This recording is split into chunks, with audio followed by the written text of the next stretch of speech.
सलाम, नमस्ते, सत श्री अकाल। मैं हूं रजा और आप देख रहे हैं रजाग्राफी की सबसे खास रिपोर्ट, अंतरराष्ट्रीय प्राइम टाइम रिपोर्ट। एक वीडियो के अंदर दुनिया की तमाम बड़ी खबर जो आपके लिए जरूरी है वो मैं एक ही रिपोर्ट के अंदर देता हूं। ये वही रिपोर्ट है। तो आगे बढ़ने से पहले आप लोगों से हाथ जोड़कर रिक्वेस्ट है कि हमारे चैनल रजाग्राफी अनस्क्रिप्टेड को सब्सक्राइब जरूर कर लें। मोहतरम हज़रात, बांग्लादेश में इस वक्त उत्पात मचा हुआ है। बांग्लादेश में गृह युद्ध है। बांग्लादेश में ऐसी चीजें हो रही हैं जो डराने वाली हैं।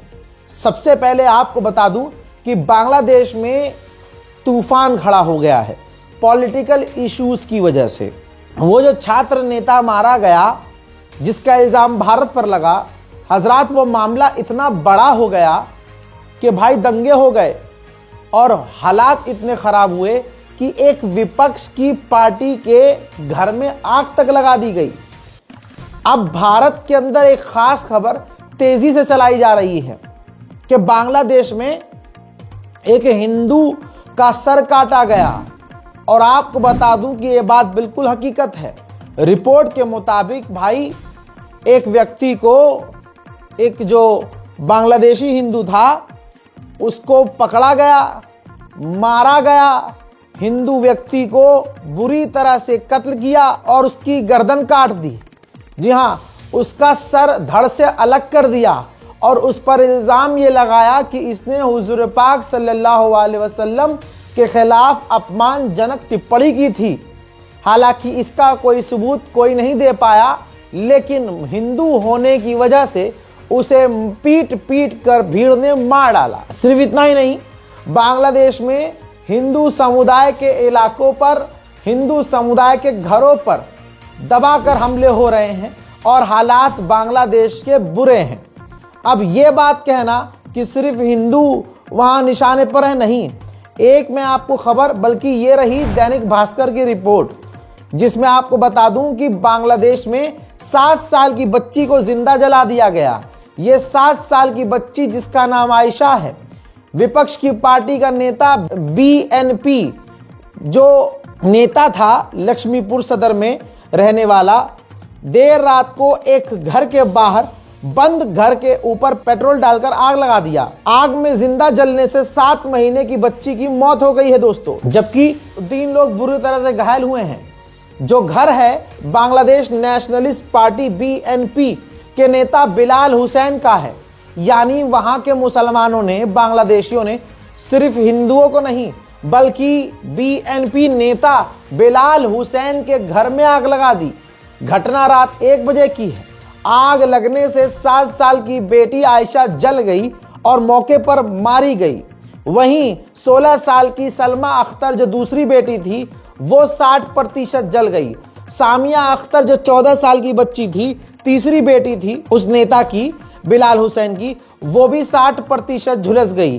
दोस्तों, उनकी जो पत्नी है वो अपने 2 छोटे, एक 4 महीने का, एक 4 साल का बेटा सही सलामत घर से बाहर लेकर निकल तो गई, लेकिन 3 बेटियां जिनमें से एक की मौत हो गई और दोनों बेटियां झुलस गई हैं। और साथ में जो बिलाल हुसैन है नेता, वो भी आग में झुलस गए हैं, जिनका ढाका में इलाज चल रहा है। तो बांग्लादेश की ऐसी की तैसी हो चुकी है। बांग्लादेश बर्बाद हो रहा है और बर्बाद करने वाला कोई और नहीं है, वहां के खुद ये आतंकवादी लोग हैं। बताइए, हिंदू होने की वजह से गर्दन काट कर अलग कर दी कि जी इन्होंने पैगंबर इस्लाम का अपमान किया था। अरे सबूत तो दो पैगंबर इस्लाम का। कुल मिला के अब जो बांग्लादेश में हिंदुओं के साथ कर रहे हैं, यहां भारत के अंदर हिंदुत्व आतंकवादी संगठन जिनको मौके की तलाश थी, उन्होंने ये मौका हिंदुओं को दे दिया है भारत के। अब यही चीज हमारे साथ, भारत के मुसलमानों के साथ भी करने की कोशिश की जाएगी। तो भारत के किसी मुसलमान को इस गुमान में नहीं रहना चाहिए कि बांग्लादेश के मुसलमान आपके हमदर्द हैं। याद रखिएगा, यह आपके लिए खतरा है। भारत के लिए खतरा जैसे ही बना बांग्लादेश के सटे हुए इलाके में भारत ने मिजोरम के अंदर अपनी फौज तैनात कर दी है। फिजिकल एक्टिविटी वहां नजर आ रही है फौज की। साथ में हमने वहां अपने एयर डिफेंस सिस्टम एक्टिव कर दिए हैं। उस्मान हादी जो उनका स्टूडेंट नेता था वो मारा गया, जिसका इल्जाम भारत पर लगाया गया। अब उनका जनाजा जब जनता के बीच पहुंचा है तो लाखों की भीड़ उनके जनाजे में नजर आई है।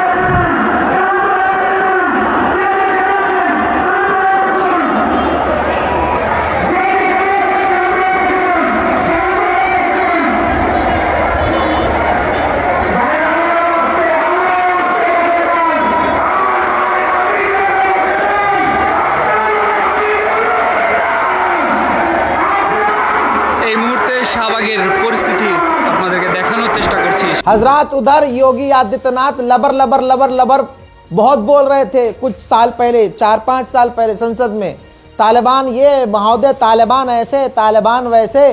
अरे कोई योगी आदित्यनाथ को ये तस्वीर दिखा दे, ये देखो तालिबान का हेल्थ मिनिस्टर नूर जलाल जलाली अंधभक्तों के पिछवाड़े को जला दी।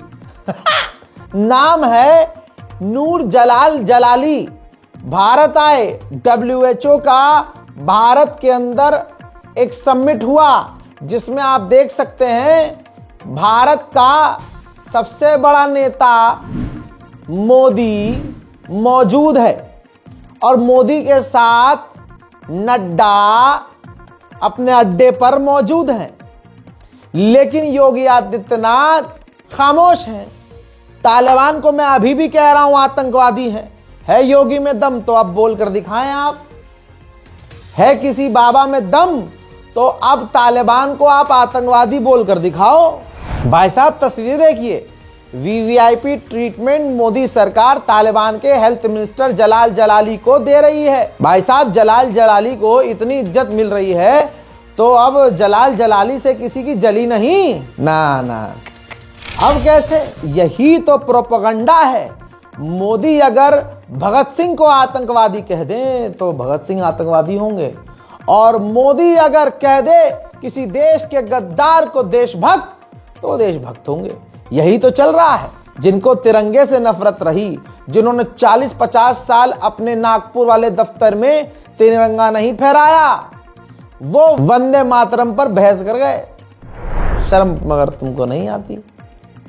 हजरात जलाल जलाली जो तालिबान के हेल्थ मिनिस्टर हैं, उन्होंने भारत की कंपनियों के मालिकों से मुलाकात की। एक जगह उन्होंने इंटरव्यू भी दिया, कहा कि पहले 60% जो हमारे देश की दवाइयों का सिस्टम था वो पाकिस्तान पर निर्भर था। अब हमारे पास ऑप्शन है, हम दूसरा ऑप्शन तलाश कर रहे हैं और वो भारत बन सकता है। खराब तस्वीर दरमुल बद कैफियत तरीके डॉक्टर हम जामिया के खल्को त बद मारिफी करे दे और तस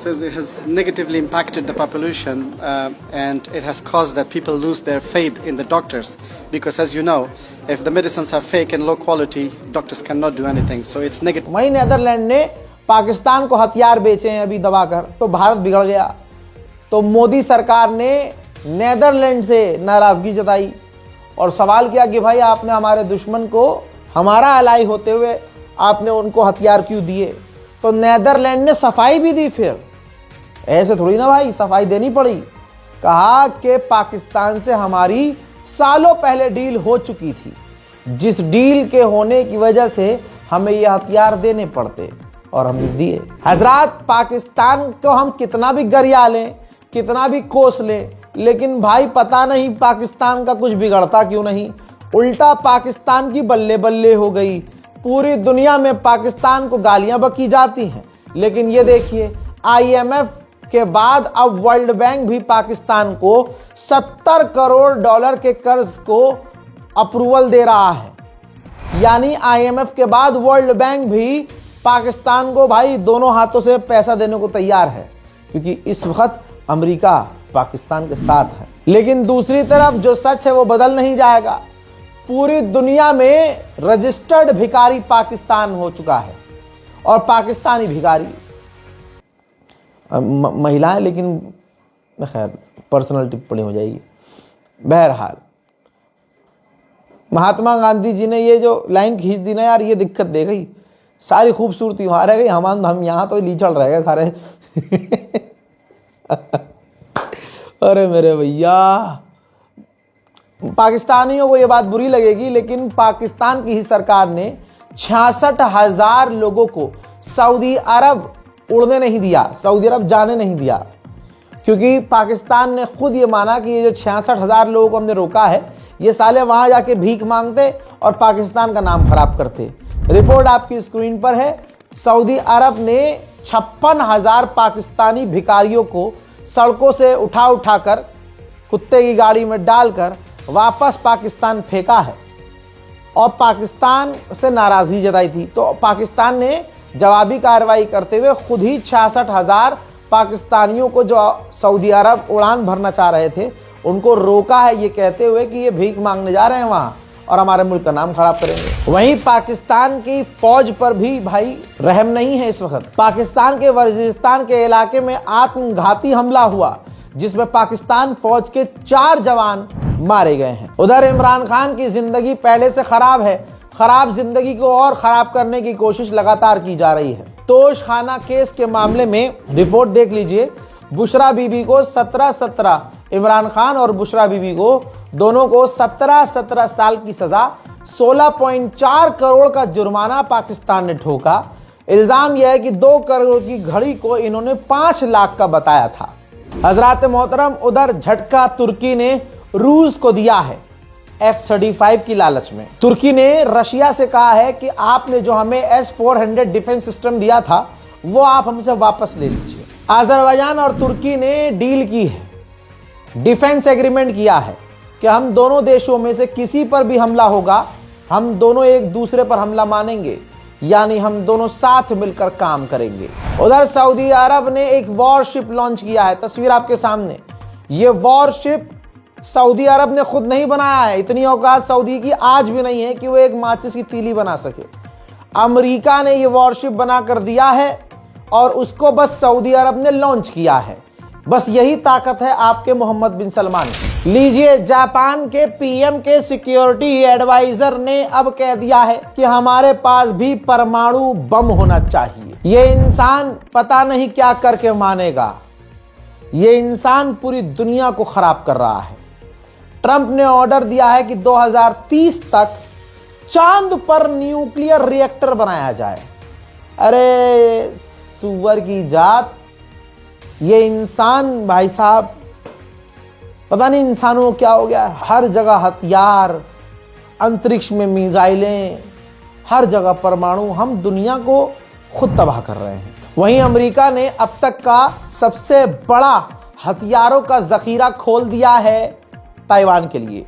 $11 बिलियन के हथियार अप्रूव कर दिए हैं ताइवान के लिए। जाहिर सी बात है चाइना आने वाले समय में इस पर भड़केगा। फिलहाल तो चाइना ने कह दिया है कि अमेरिका जो कर रहा है इससे जंग भड़कने वाली है और हम जंग के लिए तैयार हैं। बांग्लादेश के बॉर्डर को इलीगल तरीके से 2 बांग्लादेशी क्रॉस करके भारत घुसने की कोशिश कर रहे थे, जिन्हें दोनों को गोली मारकर कत्ल कर दिया गया है बॉर्डर पर ही। उधर मेरे दोस्तों, तस्वीर मेरे पीछे आप देखिए, भारत इस वक्त ड्रोन टेस्ट कर रहा है। जहां दुनिया जंग में हम देख रहे हैं दुनिया की कि ड्रोन कितने जरूरी हैं, ऐसे में भारत भी ड्रोन की इस दौड़ में पीछे नहीं रहना चाहता। खबर सूडान से आ रही है। सूडान में बुरा हाल है दोस्तों अभी भी।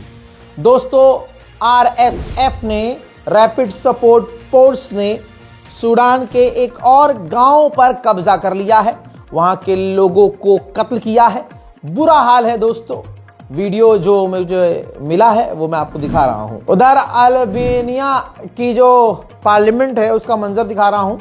विपक्ष की पार्टी ने सरकार पर करप्शन के इल्जाम लगाए हैं और दंगा फसाद जैसी स्थिति, लड़ाई और मारपीट जैसी स्थिति पार्लियामेंट के अंदर नजर आ रही है। उधर थाईलैंड ने भी, तस्वीर देख लीजिए, थाईलैंड ने भी कंबोडिया के अंदर घुसकर कंबोडिया के एक और गांव पर, यानी दूसरे गांव पर कब्जा करके झंडा लहरा दिया है। तो हज़ार तस्वीर देखिए, कंबोडिया ने इजरायली ड्रोन जो उड़ा रहा था थाईलैंड मार गिराया।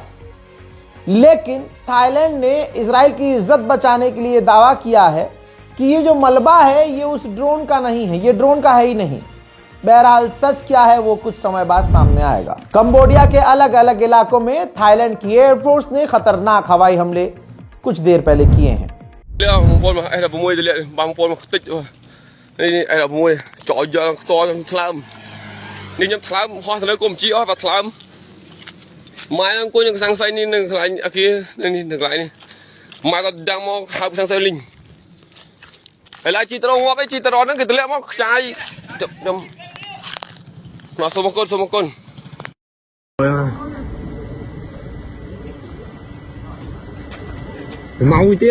वहीं थाईलैंड की फौज का एक और कारनामा, तस्वीर देखिए। कंबोडिया के बिल्कुल अंदर तक फौज थाईलैंड की घुस रही है और उसने एक और टेंपल पर, एक और मंदिर पर कब्जा कर लिया है।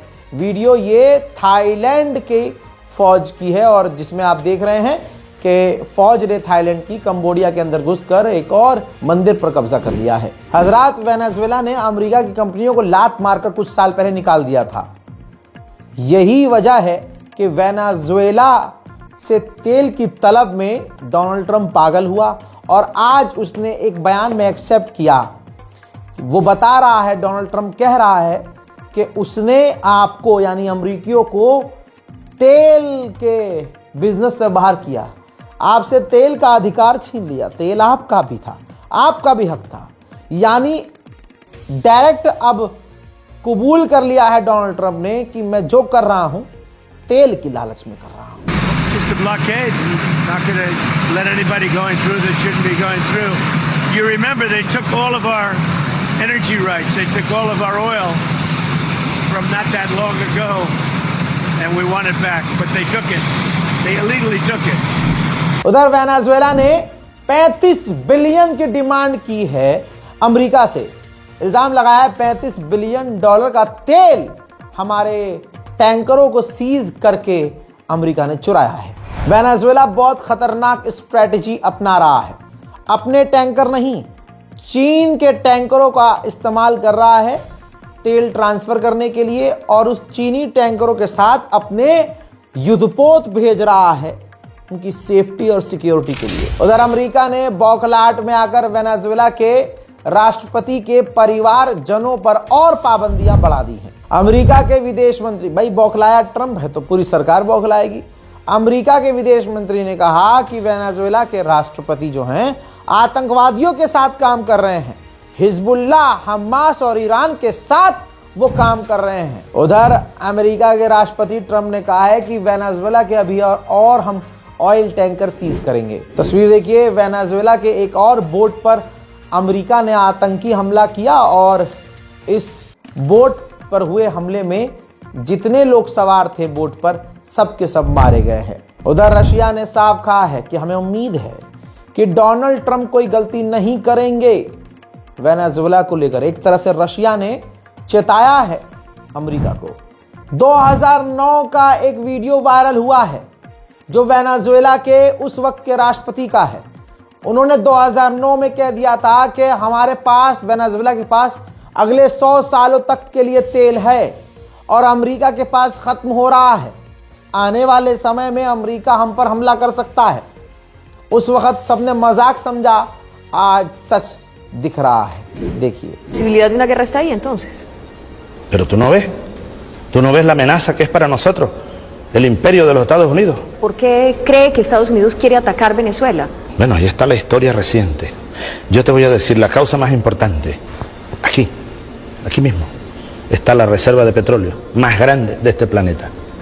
Aquí en Venezuela tenemos petróleo para más de 100 años.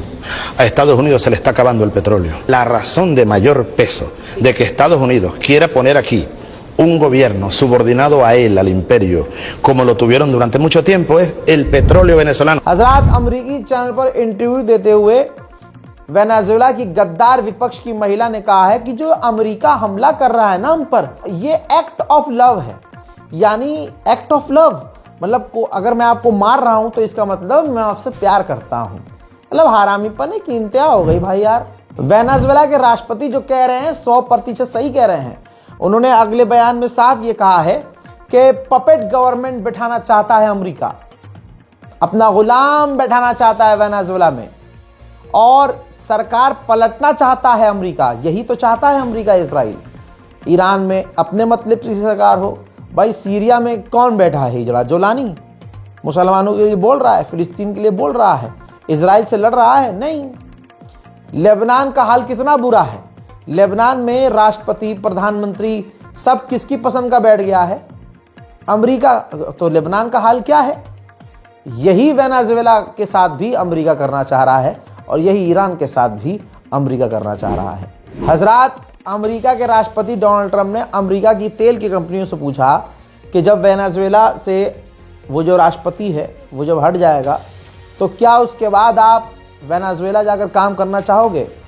भाई जूता पड़ गया है डोनाल्ड ट्रंप के मुंह पर। किसी कंपनी की तरफ से पॉजिटिव रेस्पॉन्स नहीं मिला है। किसान आंदोलन बेल्जियम में खतरनाक हो गया है। यूरोपीय यूनियन की पार्लियामेंट के अंदर किसानों के खिलाफ एक बिल लाने की तैयारी की जा रही है, जिस पर बेल्जियम के किसानों ने जबरदस्त प्रदर्शन किया है। ये पूरे यूरोप में तमाम किसानों के ऊपर लागू होने वाला कानून था, जिसका विरोध बेल्जियम के किसानों ने, यूरोप के किसानों ने खतरनाक तरीके से किया है।